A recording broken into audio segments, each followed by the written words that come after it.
ठीक है, ये हेड है एग्जैक्ट, बिल्कुल हम्म, सही है। हम्म, ये करेक्शन यहाँ से चली नीचे तक आने लगी थी, लेकिन उससे पहले ही मार्केट में डबल बॉटम पैटर्न बना और मार्केट ऊपर डबल चली बॉटम गई, लेकिन डबल टॉप पैटर्न बन के दोबारा मार्केट इस नीचे। हायर लो के नीचे आई, यहाँ पे रीटेस्ट हुआ और फिर मार्केट में करेक्शन की एंडिंग हो गई। ठीक है ना, ये देखो, ये मार्केट अच्छी नहीं है, देखो यहाँ पे बहुत गंदी खिचड़ी पकी हुई, कंसोलिडेशन हो गई थी।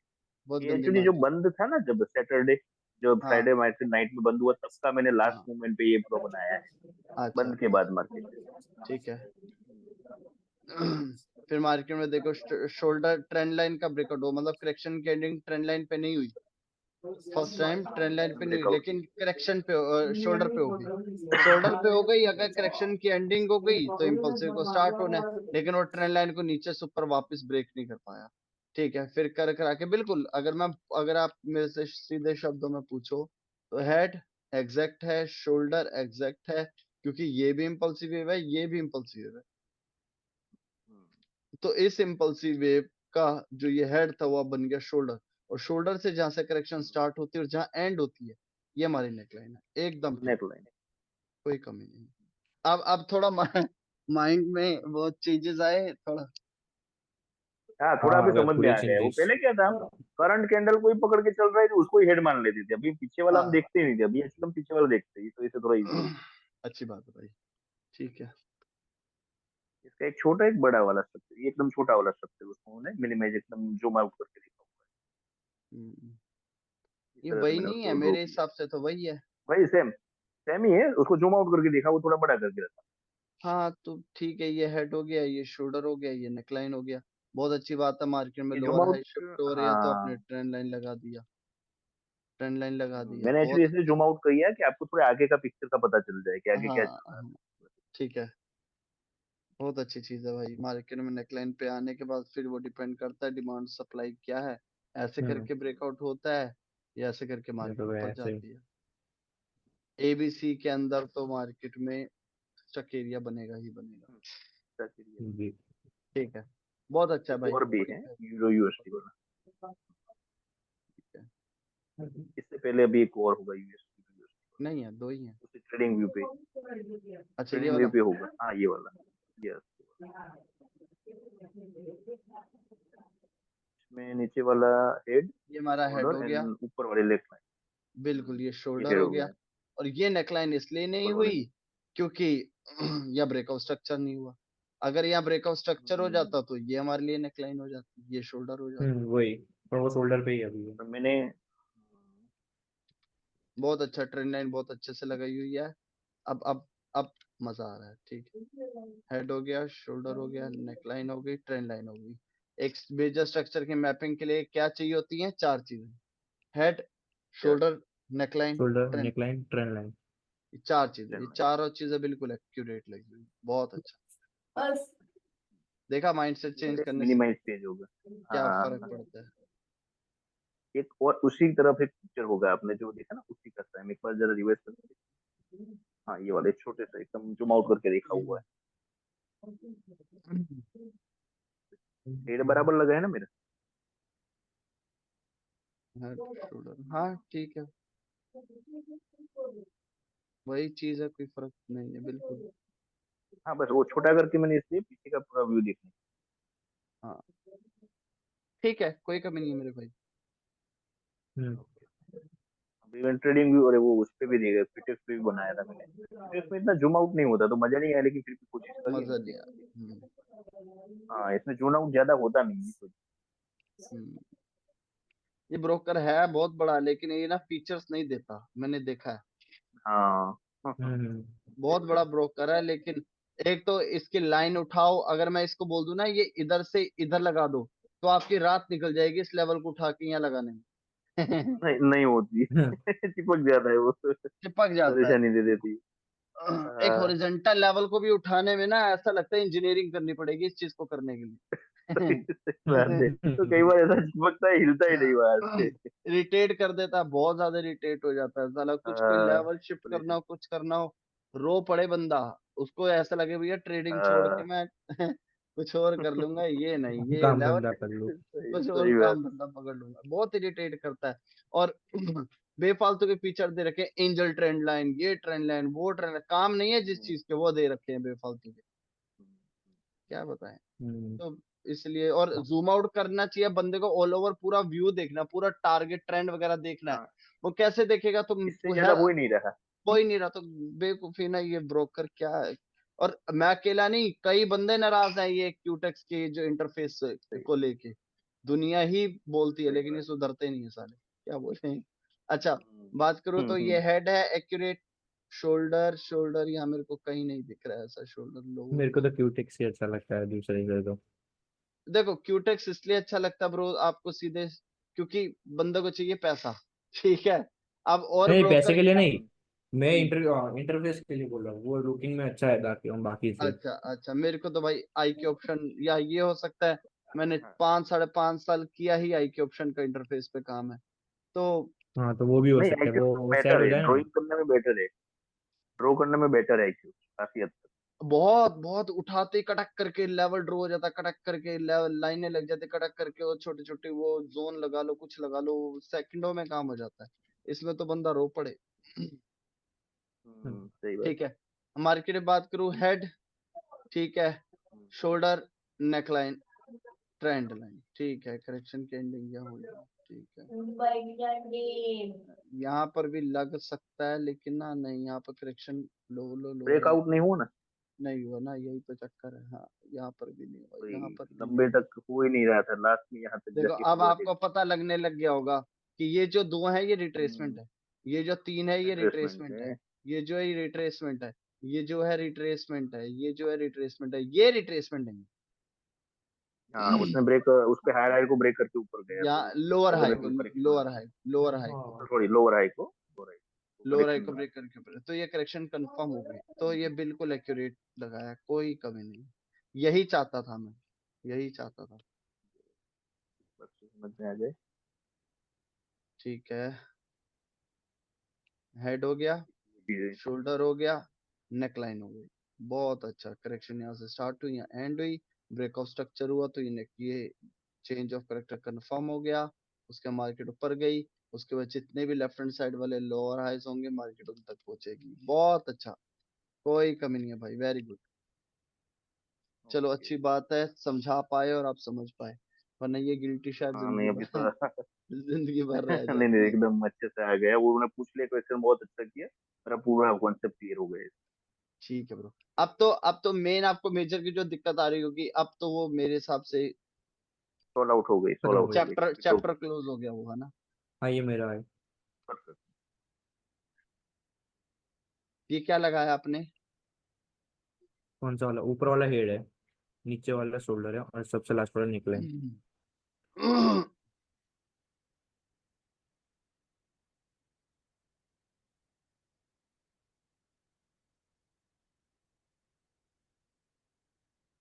हेड के नीचे, हेड के बाद तुरंत शोल्डर ही है भैया, उसको टच नहीं, नहीं वो किया, जोन है शायद से। देखो देखो, अगर मैं इसकी बात करूं, पेज छूट गई।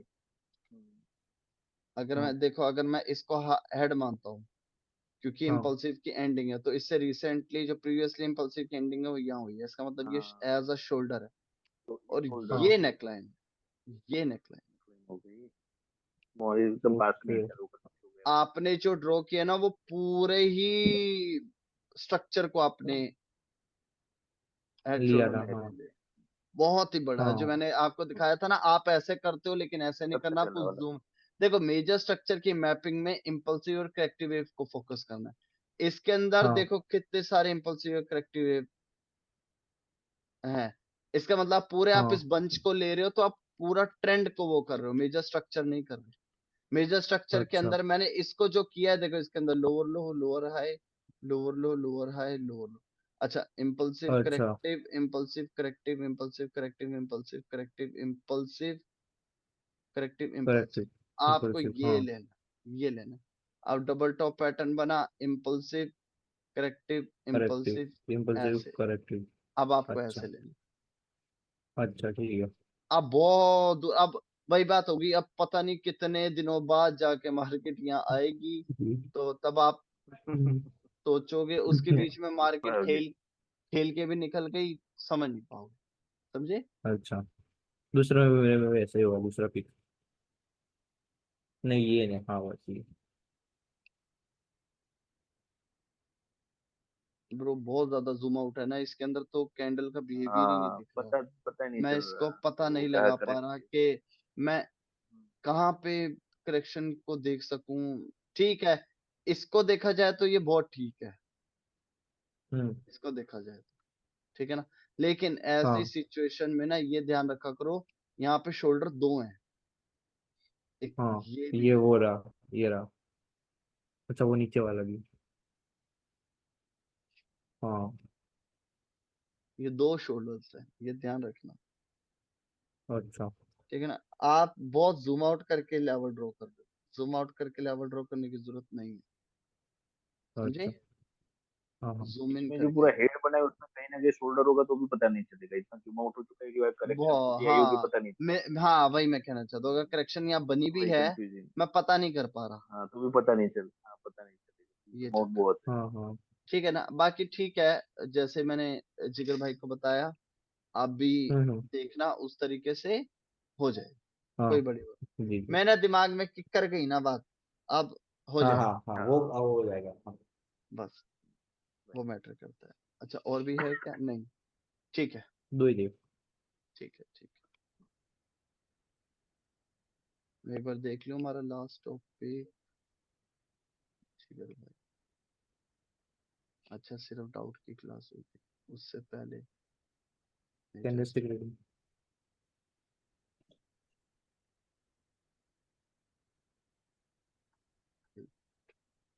लास्ट वो कैंडलस्टिक का थोड़ा समझा था हाँ हमने, हाँ, मेजर स्ट्रक्चर में कैंडलस्टिक को। ठीक है।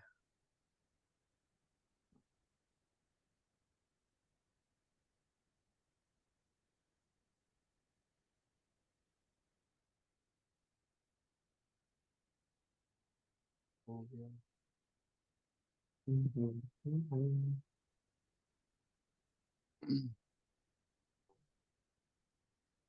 ठीक है, तो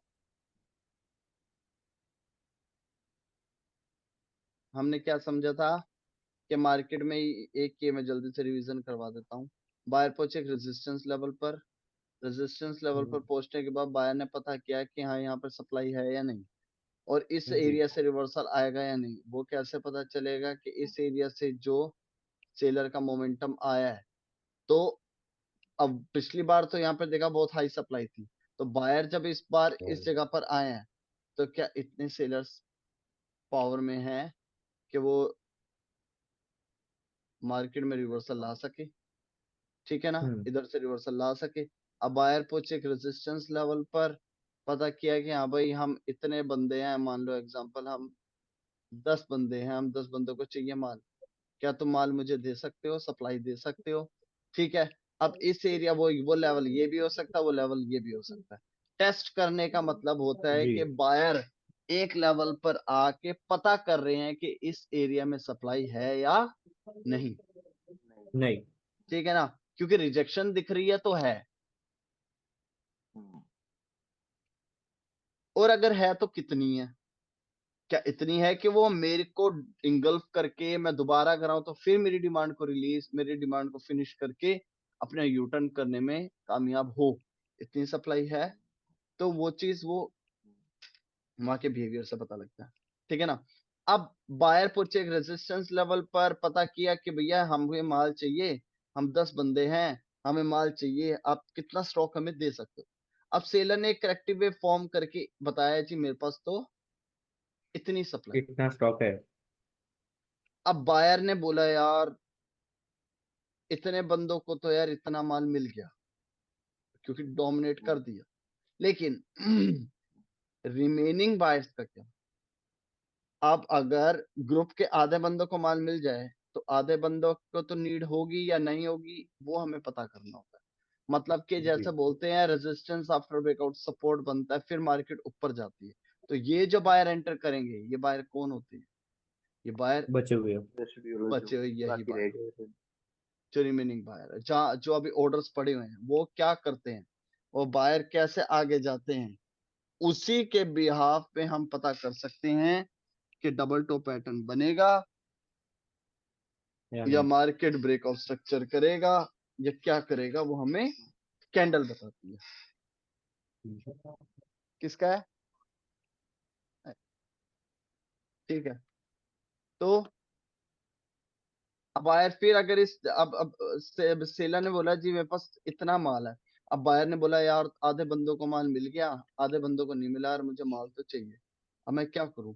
अब ये रिमेनिंग बायर कुछ कैंडल के अंदर ना आके तीन तरीके की सिचुएशन जो मैंने आज 5 इयर्स में फील करी है, जो देखी है, और जिसके भी पे मैं भी समझता हूँ, वो तीन जी सिचुएशन क्रिएट करता है।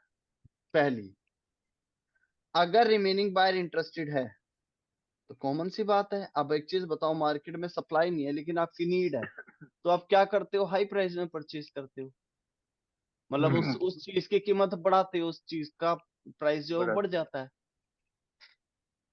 जी। तो अब जो बायर आए, बायर या आए रिमेनिंग बायर, यही बायर, हम्म, तो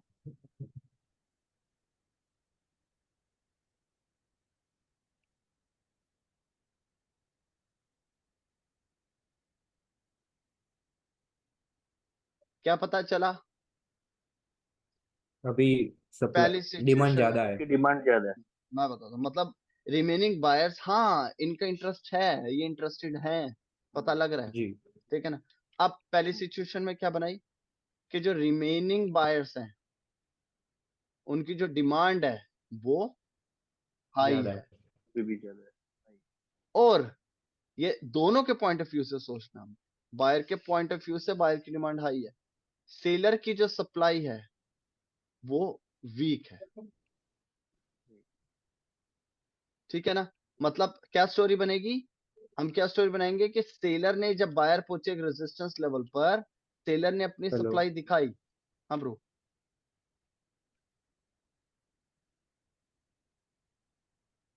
सर, आपका नेटवर्क इश्यू है। किसका? आपका होगा ब्रो, मेरा नहीं है। नहीं यहाँ तो बराबर आ रहा है इसकी, मेरा ही परेशानी होगी। क्योंकि मोबाइल में मे कर दे, लैपटॉप में मत करो। हाँ क्योंकि मेरी इधर दिक्कत होती तो मेरा अनस्टेबल नेट लिखा हुआ आ हाँ हाँ सर जाता। बोलो। मोबाइल में मोबाइल डेटा कनेक्ट कर दे वाईफाई को। ये तो पति की हुआ। हम्म, हमारा बचेगा पति यार। आज हाँ, ठीक है। चलो वाईफाई पर रहूंगा। हाँ हाँ हाँ हाँ चलो चलो। ठीक है। तो अब क्या पता लगी, स्टोरी क्या बनाओगे भैया?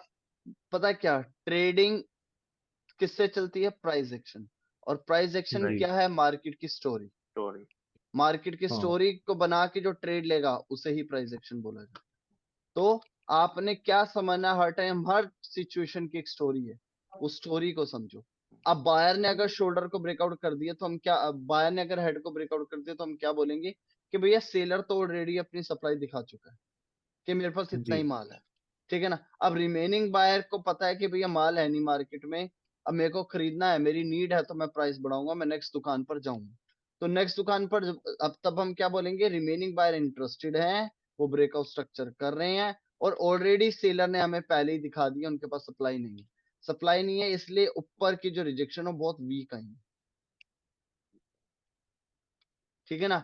बायर को पता हाँ है कि भैया माल वैसे नहीं है, थोड़े बहुत जो सेलर अपना माल बेचने के लिए एंटर कर रहे हैं वो भी इनफ नहीं है, तो ब्रेकआउट स्ट्रक्चर होगा।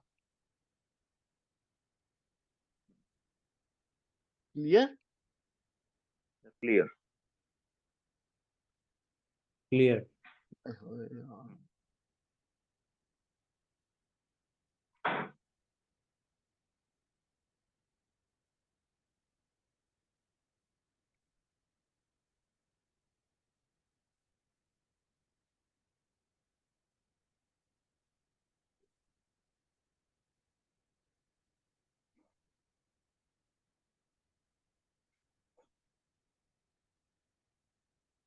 अब क्या पता चला?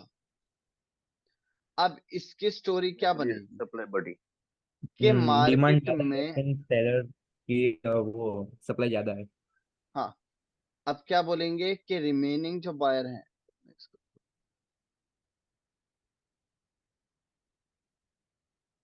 ठीक है, तब हम क्या बोलेंगे कि रिमेनिंग जो बायर्स थे उनकी जो डिमांड थी वो हाई है। कम क्यों हाई है? हाई है। क्योंकि स्टार्टिंग में वो इंक्रीज हुए थे। अगर मार्केट में डिमांड बिल्कुल ही ना होती तो मार्केट में कैंडल इंक्रीज होती ही ना। मार्केट में नहीं डिमांड इंक्रीज है, हाई है, लेकिन सेलर की भी जो सप्लाई है वो हाई है। हाई। तभी सेलर ने बायर की डिमांड को डिक्रीज कर। डिक्रीज कर। इसका मतलब क्या? अब स्टोरी क्या बनेगी कि मार्केट में यार, अगर मार्केट में माल खत्म हो गया था, अगर मार्केट में सप्लाई खत्म हो गई थी, तो ये अपर रिजेक्शन कहां से आ रही?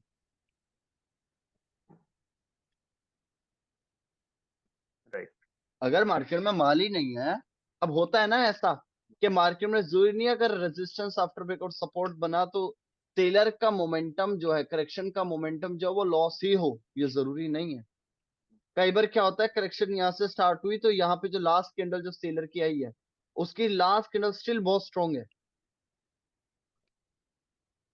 लेकिन फिर भी बायर ऊपर जाने की कोशिश करे, तो ऐसे टाइम पे क्या होगा कि सेलर बायर को अपर रिजेक्शन दे दे के उसको बार बार वीक करने की कोशिश करेगा। करता है। क्लियर हुआ? यस। Yes sir. समझ गए ना? हाँ समझ। जो पहली वाली सिचुएशन थी वो तो उसमें तो सीधा समझ आ रहा था कि सेलर की सप्लाई ऑटोमेटिक वीक हो गई होगी, तभी अब माल ही खत्म हो गया अगर मार्केट के अंदर, तो अपर रिजेक्शन आई नहीं तो ब्रेकअप स्ट्रक्चर हो गया। लेकिन इस सिचुएशन में क्या बना कि सेलर की लास्ट कैंडल स्ट्रॉन्ग थी, मतलब करेक्शन, मतलब माल खत्म नहीं हुआ, तो सेलर वही नहीं माल हुआ। अपना बेचने की कोशिश कर रहा है, बेच बेच के इतना माल बेचा कि बायर की डिमांड को खत्म कर दिया। कम कर दिए। कम। ठीक है ना? तो अब यहां से रिवर्सल है। क्लियर? क्लियर। जी सर। अब तीसरी सिचुएशन।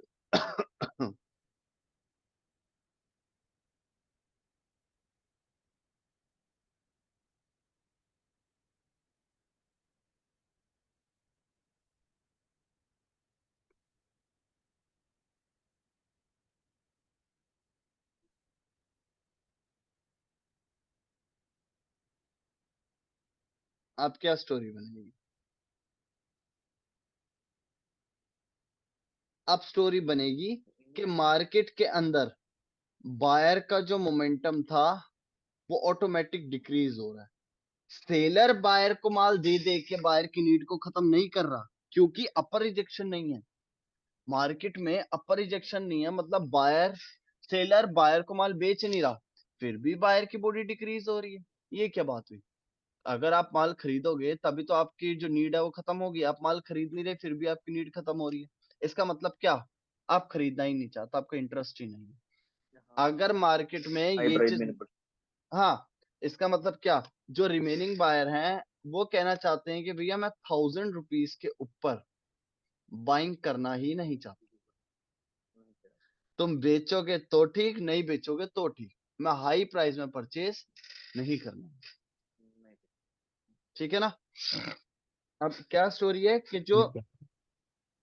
रिमेनिंग बायर की जो डिमांड है वो डिक्रीज हो रही है, या ऐसा बोलूं वो सेल्फ डिक्रीज हो रही चल बिक रही है, और सेलर की भी जो सप्लाई है वो भी डिक्रीज है।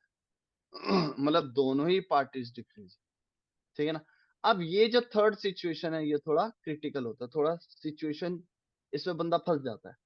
क्या? कि बायर मतलब एक होता है ना मार्केट में लो वॉल्यूम की मार्केट चलने लग जाती है, छोटी छोटी कैंडल, छोटी छोटी बॉडी, एक पैच ऐसा आता है कि 5 7 कैंडल 8 कैंडल छोटी छोटी चलने लग जाती है। वो क्यों होता है?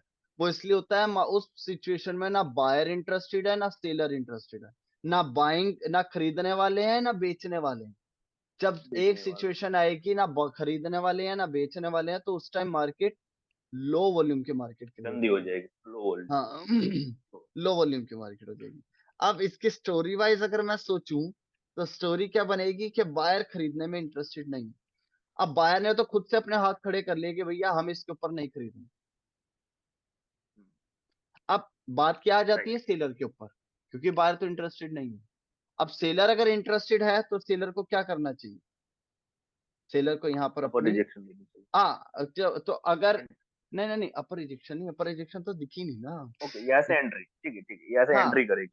मतलब अगर अगर बायर ने एक हाथ खड़े कर दिए कि भैया मैं उसके ऊपर नहीं खरीदना चाहता, तो इस जगह पे जो सेलर बैठे होंगे अगर उनको नीड होगी कि ठीक है भैया अगर आप 1000 रुपीज में नहीं परचेज कर रहे कोई बात नहीं, मैं आपको लो प्राइस में सेल ऑफ कर देता हूँ। अगर ये चीज होगी तो सेलर क्या करेगा, अपनी स्ट्रॉन्गनेस दिखाना शुरू कर ठीक है ना।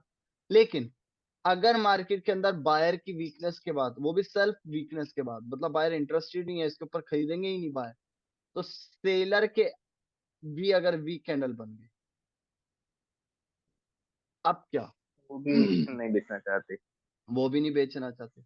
इसी वजह से अब यहाँ पे थोड़ी देर इन दोनों की बेवकूफियां चलेंगी। ये दोनों बायर और सेलर, तो मेरा कुल मिला के कहने का मतलब ये है, ऐसी सिचुएशन में आप तब तक ट्रेड मत करो जब तक दोनों में से कोई पार्टी एक्टिव ना हो जाए।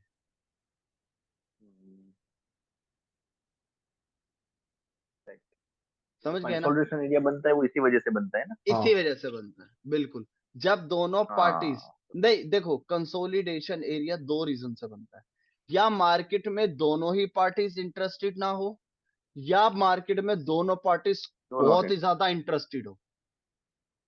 इक्वली। हाँ मतलब दोनों एक दूसरे को बीट करने में लगे हुए हैं तो तब भी कंसोलिडेशन एरिया स्टार्ट होगा। और अगर मार्केट में दोनों ही पार्टीज एक्टिव नहीं है तो उस टाइम देखो, अगर दोनों पार्टीज इंटरेस्टेड नहीं है तो उस टाइम स्टक एरिया क्रिएट होगा, एक छोटा सा जोन में ही बायर सेलर छोटा छोटा कैंडलों के साथ खेलेंगे। लेकिन अगर मार्केट दोनों ही पार्टी स्ट्रांग है तो वो एक तरीके का रेंज बनाएगी, सॉरी कंसोलिडेशन एरिया बनाएगी। देखो स्टक एरिया, कंसोलिडेशन एरिया और रेंजिंग मार्केट, तीनों में फर्क है। जो स्टक एरिया होगा वो आपका होगा green red green red green red green red green red green red, बस यही चलता रहेगा। ये क्या है, इसे हम बोलेंगे स्टक एरिया। कंसोलिडेशन एरिया में क्या है, कंसोलिडेशन एरिया में दो तीन कैंडलों का खेल चलता है।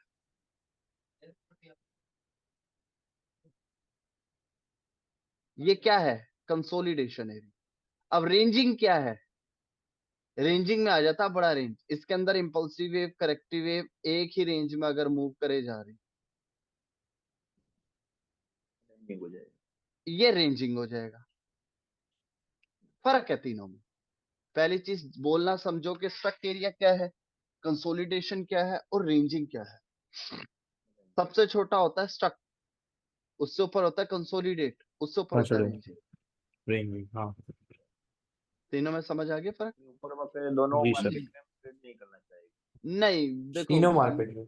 हाँ नहीं नहीं नहीं तीनों तो चलती, ये तो चलती रहेगी ब्रो, कब तक नहीं करोगे कब तक वो नहीं दोनों ऊपर करोगे। वाले दोनों में ना करे। ऊपर हाँ ऊपर ऊपर, मैं जब माइक्रो बताओगे ना, जब मैं हम माइक्रो पे आ जाएंगे, आपका ये बात, ये जो जी डाउट है खत्म हो जाए। जी जी। माइक्रो पे आपको समझ आ जाएगा कि मेरे को कब क्या नहीं करना। बहुत एक पॉइंट ऐसा बता दूंगा जिससे कि आपको कॉन्फिडेंस आ जाए, ठीक है ना। अब ये जी सिचुएशन क्या है, इसमें आपको ट्रेड तब नहीं करनी जब तक दोनों पार्टी में से कोई पार्टी एक्टिव ना हो जाए। क्लियर हो गया, जी सर। हाँ तीनों स्टोरी समझ आ गई अच्छे से, ये कैंडलस्टिक का ही पार्ट है, हाँ सर, एकदम आ गए। ठीक है। यही तीन सिचुएशन मैंने बनती देखी है मार्केट के अंदर। हाँ मार्केट में बंदा कंफ्यूज इसलिए हो जाता है क्योंकि उसको स्ट्रक्चर की नॉलेज नहीं है, वो बस ये सोचता है मेरे लिए सब कुछ कैंडल है, सब कुछ कैंडल है। जो बंदा ये सोच के चलता है वो इन चीजों को इग्नोर मारता रहेगा, क्योंकि वो उसके लिए तो व्यर्थ है, वो इस चीजों को समझेगा ही नहीं। वो बोलेगा भाई ये चीजें मेरे काम की नहीं है, मेरे लिए तो बस कैंडल, क्यों बेवकूफ बनाया गया है। जो मेंटर्स है उन्होंने बस यही बोला गया कैंडल और वीक ही है सब कुछ। उन्होंने मेन बातें छुपाई जी हुई। सर। तो जब मेन बातें जी छुपा के रखोगे ना, आपको टारगेट पता, ना डायरेक्शन पता, ना स्टक एरिया पता, कहाँ ट्रेड नहीं करनी, किसके ब्रेकआउट के बाद डायरेक्शन शिफ्ट हो जाती है, ना आपको ये पता, ना कंसोलिडेशन एरिया पता, कुछ नहीं पता, तो आपको कुछ समझ नहीं आएगा। कैंडल के बिहाफ पे लॉस प्रॉफिट होता रहेगा, एंड में आके आप छोड़ दो और जिंदगी भर अपने आप को गिल्ट करोगे कि भैया मैं नहीं कर पाया, मैं उस लायक नहीं था, राइट। लेकिन आपको ये चीज पता ही नहीं चलेगी जिंदगी भर, बस आप इसी गिल्टी में रहोगे कि यार मैं कर नहीं पाया, मेरे अंदर इतनी क्षमता नहीं थी।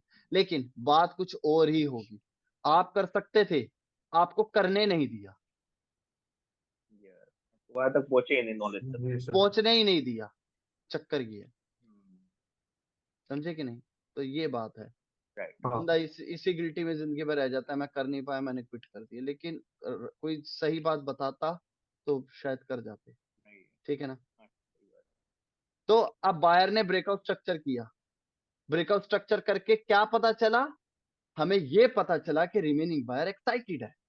फाइनली हमें ये पता लग गया कि रिमेनिंग बायर एक्साइटेड है, तभी ब्रेकआउट स्ट्रक्चर के बाद बंदे ट्रेड अपना टारगेट सेट करते हैं, ठीक है ना। जी अब बायर फिर पहुंचे, फिर ब्रेकआउट स्ट्रक्चर किया। क्यों किया ब्रेकआउट स्ट्रक्चर? क्योंकि बायर को इस एरिया पर इतनी सप्लाई नहीं मिली, तो रिमेनिंग बायर की डिमांड जो है वो पूर्ति नहीं हो पाई, फुलफिल नहीं हो पाई, तो इसलिए बचे हुए बायर आगे चले, भाई भाई तुम्हारे इधर से काम नहीं बना तो मैं आगे जा रहा हूँ। अब आगे कहाँ जाएंगे? आगे जाएंगे दोबारा एक रेजिस्टेंस लेवल पर। Registration level. रेजिस्टेंस लेवल पे। और रेजिस्टेंस लेवल पे क्यों जाएंगे? बायर को क्या चाहिए? अपना माल। माल चाहिए। माल कहाँ मिलता है? लेफ्ट हैंड साइड वाले रेजिस्टेंस लोअर लेवल पे। लोअर हाइस पर। हाँ जितने तभी तभी जितने भी बायर ब्रेकआउट स्ट्रक्चर के बाद लोअर हाई तक की स्कैल्पिंग करते हैं, जी हम्म, समझे। सर। अगर अगर ये इम्पल्सिव चल रही है तो उसके अंदर एक दो कैंडल रेड आ जाए तो उससे कुछ वो मेजर इम्पैक्ट तो नहीं होगा ना उस पे? कुछ नहीं होगा, क्यों होगा? हाँ। उससे कोई लेना देना नहीं नहीं, नहीं। अच्छा। ठीक है। आप जी सर। फिर बायर पहुंचे रेजिस्टेंस लेवल पर। रेजिस्टेंस लेवल पर पहुंचने के बाद पता कि हाँ जी कितनी सप्लाई है, दिखाओ। फिर सेलर ने दिखाया जी मेरे पास तो इतनी सप्लाई है। फिर बचे हुए बायर निराश हो गए। फिर बायर पहुंचे एक नेक्स्ट दुकान पर, चलो भाई ब्रेकआउट स्ट्रक्चर करके कंफर्म किया कि रिमेनिंग बायर एक्साइटेड है, ब्रेकआउट स्ट्रक्चर करके फिर पहुंचे रेजिस्टेंस लेवल पर। अब रेजिस्टेंस लेवल पर पहुंचने के बाद फिर सेलर ने बायर ने पता कि हाँ जी भैया कितनी सप्लाई है। इस बार सेलर ने, अब जरूरी नहीं है बायर हमेशा ऐसे ही चलता रहे कि बायर का ही दबदबा चलता रहे, सेलर आए ना, कभी ना कभी तो बायर एक कभी ना ऐसी कभी तो आएगा। कभी ना कभी तो एक बायर एक ऐसी जगह पर पहुंचेगा जहां पे सेलर का दबदबा होगा, सेलर का राज होगा, सेलर का कंट्रोल होगा, और सेलर का इतना कंट्रोल होगा कि वो बायर पे हावी हो जाएगा। एक ना एक बारी तो ऐसे होगा, हम्म, ठीक है ना। अब बायर फिर जी पहुंचे एक सर। रेजिस्टेंस लेवल पर।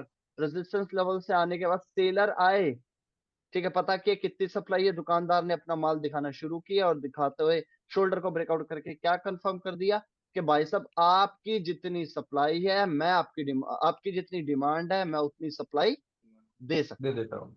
दे सकता हूँ। ठीक है ना। दे सकता हूँ, दे देता हूँ नहीं, अभी कंफर्म नहीं हुआ, दे देता हूँ वाले में हाँ फिर हाँ टॉपिक हाँ। चेंज हो जाएगा, दे सकता हूँ, हाँ हाँ हाँ। ठीक है ना। तो मैं दे सकता हूँ, ठीक है ना, चलो भाई दो। फिर बाद में हमें डर रहेगा कि ट्रेंड लाइन भी ना अड़चन पैदा करे, क्योंकि करेक्शन एंड होती है ट्रेंड लाइन पे भी। तो मैं फिर क्या करूंगा, मैं ट्रेंड लाइन भी ड्रॉ करके रखूंगा। फिर मार्केट में ट्रेंड लाइन भी ब्रेकआउट हो गया, इसका मतलब भैया ये तो अब नेकलाइन तक जाएगी। अब नेकलाइन पे मार्केट आने का मतलब क्या?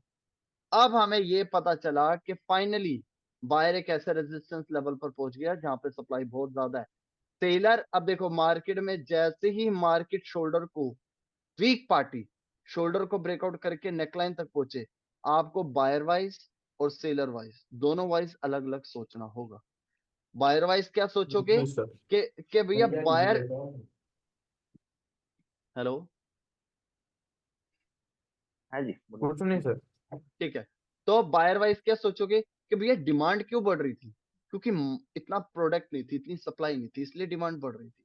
सप्लाई नहीं थी, डिमांड बढ़ रही थी। लेकिन अब बायर को पता लग गया फाइनली मैं एक ऐसी जगह पर पहुंच गया हूँ, शोल्डर ब्रेकआउट करके वो मेरी नेकलाइन तक आ गई, इसका मतलब सप्लाई ज्यादा है। सप्लाई ज्यादा है तो बायर की डिमांड अब कम हो जानी चाहिए। कम हो जाए। डिमांड देखो, सप्लाई नहीं होती है तो डिमांड बढ़ती है, सप्लाई नहीं होती है डिमांड बढ़ती है, लेकिन अगर सप्लाई कॉमन हो जाए तो डिमांड डिक्रीज हो जाती हम्म, right, है। समझे? अब हम क्या बोलेंगे जी सर। कि बायर की डिमांड अब डिक्रीज हो जानी चाहिए। ठीक है ना? ये तो बात हुई, स्टोरी बनाई मैंने बायर वाइज। अब सेलर वाइज क्या स्टोरी right, बनेगी? सेलर वाइज ये स्टोरी बनेगी कि सेलर मार्केट में शोल्डर को ब्रेक करके नेकलाइन तक क्यों आए, वो रास्ते में यू टर्न क्यों नहीं हुआ? क्योंकि रास्ते में सेलर की सप्लाई को बाइंग करने वाले कोई इनफ बायर नहीं मिले नहीं नहीं जो इनके माल को बाइंग करके यू टर्न दिलवा सके। हम्म, ठीक है ना? इसलिए अब सेलर को पता है भैया मेरी सप्लाई है ज्यादा, रास्ते में कोई भी, ये नहीं कि रास्ते में बायर ने एंट्री नहीं करी, डिमांड हाई थी, बायर ने एंट्री करी होगी, लेकिन रिजेक्शन के बावजूद सेलर उस कैंडल पे कंट्रोल कर ले रहा होगा बार बार। बिल्कुल लेता हूँ। वो रिजेक्शन दे रहा होगा क्योंकि डिमांड हाई है, बायर खरीदने की कोशिश कर रही होगी, लेकिन इधर की सप्लाई हाई की वजह से वो रिजेक्शन के बावजूद उस पर कंट्रोल कर लेती होगी। ठीक है जी ना? सर। अब सेलर को कोई भी ऐसा खरीदार नहीं मिला रास्ते में जो उसके बायर की डिमांड, उसके माल को खरीद सके। तो अब सेलर को पता है कि भैया रास्ते में तो कहीं नहीं मिला, लेकिन एक पॉइंट मेरे को पता है जहां पे बायर हमेशा एक्साइटेड रहते हैं। वो कौन सा है? नेकलाइन। अगर डिमांड जोन। हाँ वही। जहाँ से डिमांड स्टार्ट हुई थी। ठीक है ना? इसीलिए सेलर कहां पे आया? नेकलाइन पे। अब वो नेकलाइन पे क्यों आया? उसको चाहिए कस्टमर। ठीक है ना? रास्ते में कोई भी खरीदार नहीं जी। मिला, कोई भी कस्टमर नहीं मिला, तो वो कहाँ चले आए? ऐसी जगह पे जहाँ पे नेकलाइन। खरीदार आएंगे, जहाँ पे खरीदार हम्म। खरीदार एक्टिव होंगे। अब तुम खरीदार आए हो, अब तुम अगर आए हो, तुम नेकलाइन तक आए हो, तुम्हें क्या चाहिए? कस्टमर। क्यों चाहिए? ताकि तुम्हें अपना माल सेल आउट कर सको। ठीक है ना? जरूरी नहीं है जो बायर ने अपनी डिमांड दिखाई है उतनी ही है, ये तो इक्वालिटी हो गई, लेकिन मार्केट का कंट्रोल बायर के हाथ में है अभी भी। ठीक है ना? तो पीछे बैकअप और बायर होंगे जो हम्म। एक्टिव होंगे। ठीक है ना?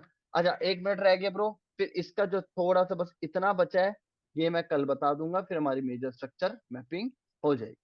ठीक है ब्रो? जी सर। ठीक है ना? लेकिन तो इसके सर आगे क्या, का भी है। कुछ नहीं सर, नेकलेस नेक्स्ट टाइम शुरू। हाँ, बाकी इसके आगे अच्छी चीजें हैं काफी, वो भी बताऊंगा। ठीक है ना? लेकिन कल बताता हूँ। ठीक है ब्रो? जी जी ठीक है, ठीक है। ठीक है, समझ बाय आ ब्रो। रही है ना अच्छे से? हाँ हाँ हाँ। ठीक है, ठीक है ब्रो, ठीक है। Okay, bye bye.